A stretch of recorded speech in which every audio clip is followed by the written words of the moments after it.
Hello everyone, and welcome to the Tesla Economist. I would really appreciate you hitting the thumbs up and don't forget to subscribe. When Rockefeller ran Standard Oil, there was finally a safe, reliable, ubiquitous source of kerosene, which meant people didn't have to go to bed as soon as it got dark. Suddenly, they could stay up a few extra hours each night. If cars have full self-driving, then people could gain an hour or two of extra free time each day on their drive to work. Sure, while sitting in a car, but they could be catching up on sleep, watching a movie, or working on their computer.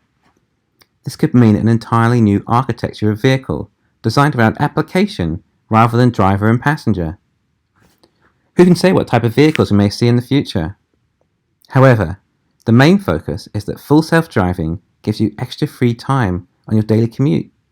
Even if you're only using it to check Facebook or YouTube, it's still more productive than driving.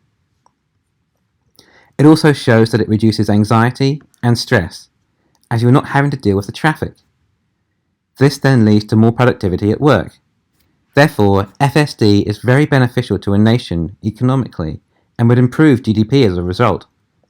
The first nations that adopt it will have an economic advantage over those who do not. Some nations are slower to adopt new technologies than others. For example, Congo actually banned the plough at one stage.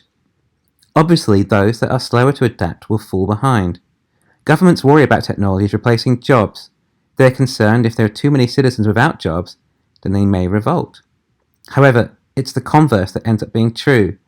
New technologies end up creating more jobs, with the exception of the Luddites. So the nations that release full self-driving as fast as possible will most likely have an economic advantage and would likely increase GDP, but also creating job losses for many in the transport sector. Those who lose their jobs will need to retrain in new careers. However, there will be a plethora of new jobs open.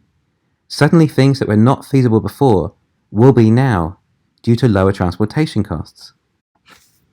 Given this, I believe China might be an early adopter of FSD, as they will be able to get past the regulation faster. They're a big supporter of EVs, Tesla included, and are looking at all economic advantages to improve GDP. But then you might say, they aren't suddenly going to have FSD for everyone right away. Right, sure, but those whose time is most valuable are likely to first adopt it. Therefore, it will be those with the highest human capital first improving their work to become 10 to 20% more productive. For example, a surgeon may now be able to do 2 more operations every week. But there is more to it than that. What have Tesla really created here?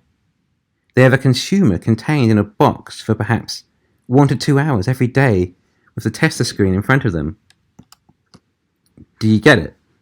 They control the largest screen in front of you, with the best sound, quality, internet, controls, etc. for perhaps 20% of your awake life. No one ever said a thing about that. Elon Musk has already hinted about steering wheels being optional. The car configurations may evolve over time. It's likely Tesla might open up their platform to third parties to offer a more free market of options, but all using Tesla's battery, drivetrain, hardware and software technology. Otherwise, it would be a rather boring option of transport if it were only Tesla's designs.